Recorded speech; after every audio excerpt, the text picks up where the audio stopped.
नमस्कार, आप देख रहे हैं न्यूज़ 18 का डिजिटल प्लेटफॉर्म और मैं हूं आपके साथ श्रुति श्रीवास्तव। आप सभी को पता है कि उपराष्ट्रपति चुनाव के लिए कल यानी कि मंगलवार यानी कि 8 सितंबर को वोट डाले जाएंगे। इस चुनाव में एनडीए कैंडिडेट सीपी राधाकृष्णन और इंडिया गठबंधन के उम्मीदवार सुदर्शन रेड्डी के बीच मुकाबला है। बीजेपी नीत सत्ताधारी एनडीए गठबंधन और कांग्रेस की अगुवाई वाले इंडिया गठबंधन अपने अपने उम्मीदवारों की जीत के लिए दावे कर रहा है। बीजेपी इस चुनाव को किसी भी तरह हल्के में नहीं ले रही है।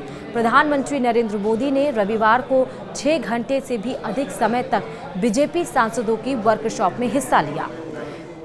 इस वर्कशॉप के जरिए सांसदों को संदेश दिया गया कि चुनावी प्रक्रिया में कोई लापरवाही ना हो। 2 दिनों में ही बीजेपी ने उपराष्ट्रपति चुनाव पर केंद्रित 6 सत्र आयोजित कर डाले, जिसमें सभी सांसदों को बारीकियों से अवगत कराया गया। एनडीए ने महाराष्ट्र के राज्यपाल और तमिलनाडु से वरिष्ठ भाजपा नेता सीपी राधाकृष्णन को उम्मीदवार बनाया है। उनका नाम सामने आते ही यह साफ हो गया कि दक्षिण भारत इस बार चुनावी विमर्श के केंद्र में रहेगा। उधर इंडिया गठबंधन ने तेलुगु अस्मिता को केंद्र में रखते हुए सुदर्शन रेड्डी को उम्मीदवार बनाया है। विपक्ष इस नारे के जरिए वाईएसआरसीपी जैसी पार्टियों को साधने की कोशिश कर रहा है। हालांकि जगन मोहन रेड्डी पहले ही रक्षा मंत्री राजनाथ सिंह को एनडीए उम्मीदवार का समर्थन देने का आश्वासन दे चुके हैं। संख्याओं का गणित फिलहाल एनडीए के पक्ष में झुका हुआ है। लोकसभा में एनडीए के पास 298 सांसद हैं, जबकि विपक्ष के पास 234 और अन्य 10 सदस्य हैं। राज्यसभा में एनडीए की ताकत 132 है, विपक्ष के पास 77 और अन्य के पास 30 सांसद हैं। ऐसे में कुल 781 सांसदों में से 392 वोट जीत के लिए जरूरी हैं। बीजेपी और बीआरएस जैसे दलों ने अब तक अपना रुख साफ नहीं किया है। पिछली बार बीजेपी ने वक्फ संशोधन विधेयक पर सांसदों को अपनी अंतरात्मा की आवाज पर वोट देने की छूट दी थी। माना जा रहा है कि इस बार भी उनका रुख अहम साबित होगा। विपक्ष को इस बीच कुछ नैतिक बल जरूर मिला है। एआईएमआईएम प्रमुख असदुद्दीन ओवैसी ने सुदर्शन रेड्डी का समर्थन किया है, जबकि आज़ाद पार्टी प्रमुख चंद्रशेखर आज़ाद ने भी विपक्ष के साथ खड़े होने का संकेत दिया है।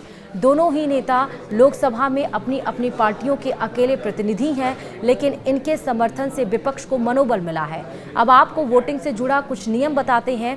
दरअसल उपराष्ट्रपति पद के लिए लोकसभा और राज्यसभा के सदस्य वोट देते हैं। हालांकि इसके लिए व्हिप नहीं जारी हो सकती है। फिलहाल अब से कुछ घंटों बाद ये तय हो जाएगा कि देश का अगला उपराष्ट्रपति कौन होगा। मोटे मोटे तौर पर देखा जाए तो अधिक संख्या एनडीए की ज़रूर है, लेकिन यहाँ पर जो 10 ऐसे सांसद हैं जो किसी भी तरफ अगर बैठेंगे तो उस तरफ ऊंट का करवट बदलेगा और असमंजस की स्थिति यहाँ पर बनी हुई है। उन्हीं को मनाने के लिए एनडीए और इंडिया गठबंधन जुटे हुए हैं। देखना होगा कि कल क्या कुछ होता है। बहुमत वाली क्या एनडीए यहाँ पर अपने उम्मीदवार जो उतारी उपराष्ट्रपति के लिए सीपी राधाकृष्णन को, क्या वो जीत हासिल करेगी या इस 10 का समर्थन, 10 लोगों का, सांसदों का समर्थन वो इंडिया गठबंधन की तरफ जाएगा।